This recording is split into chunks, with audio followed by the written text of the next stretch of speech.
Today's reading is taken from Joshua chapter 23. Joshua's farewell to the leaders.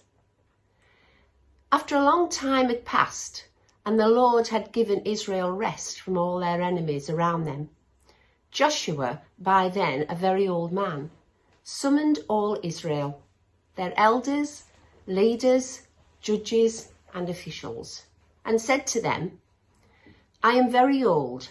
You yourselves have seen everything the Lord your God has done to all these nations for your sake. It was the Lord your God who fought for you.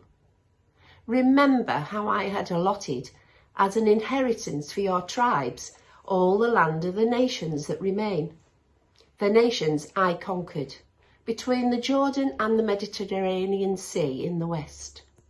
The Lord your God himself will push them out for your sake.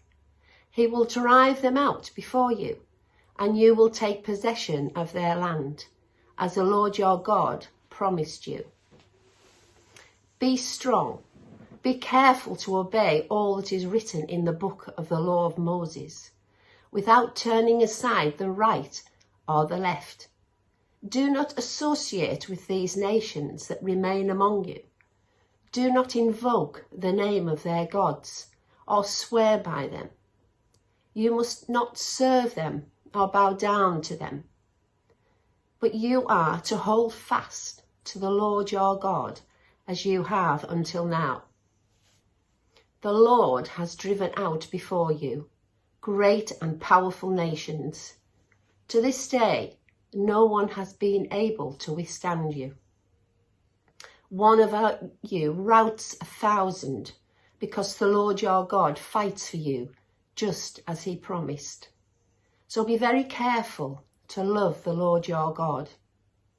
But if you turn away and ally yourselves with the survivors of these nations that remain among you, and if you intermarry with them and associate with them, then you may be sure that the Lord your God will no longer drive out these nations before you. Instead, they will become snares and traps for you, whips on your backs and thorns in your eyes, until you perish from this good land which the Lord your God has given you. Now I am able to go the way of the earth. You know with all your heart and soul that not one of all the good promises the Lord your God gave you has failed. Every promise has been fulfilled. Not one has failed.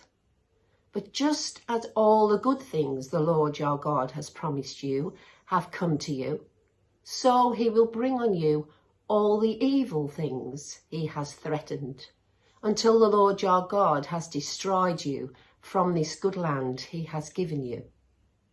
If you violate the covenant of the Lord your God, which he commanded you, and go and serve other gods, and bow down to them, the Lord's anger will burn against you, and you will very quickly perish from the good land he has given you. This is the word of the Lord. Thanks be to God.